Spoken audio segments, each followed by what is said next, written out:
23 minutes past the hour now, a continuing coverage of developments overseas in just a moment. But first, here at home, wildfire season getting off to an early start in parts of the country.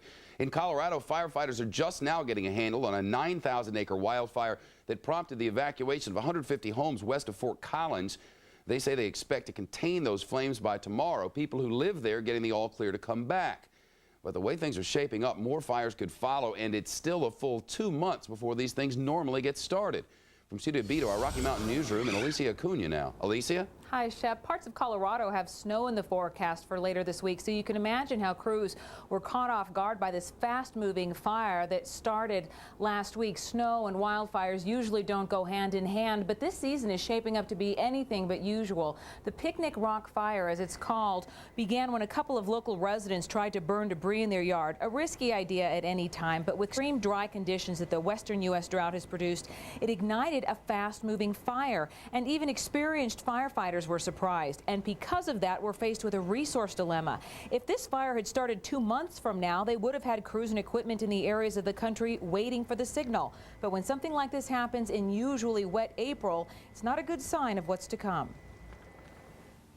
Be especially careful. It's dry. We're expecting it to continue to be dry. The fuels have been through years of drought. We have insect and disease problems. We have lots and lots of people that aren't even on the forest yet.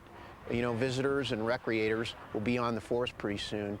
And so, you know, keep that in mind. Firefighters say they try to do a good job estimating the types of fires that will occur and the amounts of resources they'll need each year. Now, based on a record dry March, they say they knew they'd need a few resources. However, they never imagined they'd be fighting something of this magnitude this early. Shep? Alecia Acuna live in Denver.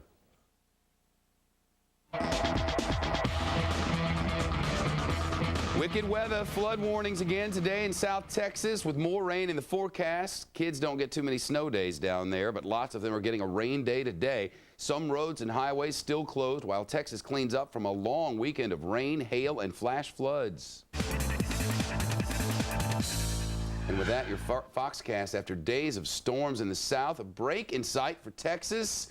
Finally starting to move on, which means there's soon to be someone else's problem. Louisiana. Weather machine, Janice Dean here with the forecast. Hi. Yeah, we've had a busy day in Texas. We had some tornado warnings and watches. Let's have a look at where they are right now. Moving into Louisiana and parts of Mississippi for tomorrow. Here's where that storm system is tracked, basically along the coastal lines. We still have tornado watches, meaning that conditions are favorable for tornadoes in parts of Galveston, moving into parts of southwest Louisiana. As we take a closer look for you, I'll show you where those showers and intense rain and maybe some hail as well have moved off to the coast. So Houston, you're still seeing some rain, but again, this area right here, the yellow, the orange, the red, the intense rain and hail and windy conditions have moved off to the coast. But again, we still have watches in place for places like Galveston to southwest Louisiana. Galveston, you're included, Beaumont as well, and Lake Charles. As well, we could see some more severe weather acting up in the northern part of Texas. Dallas, you could see some more showers later on this afternoon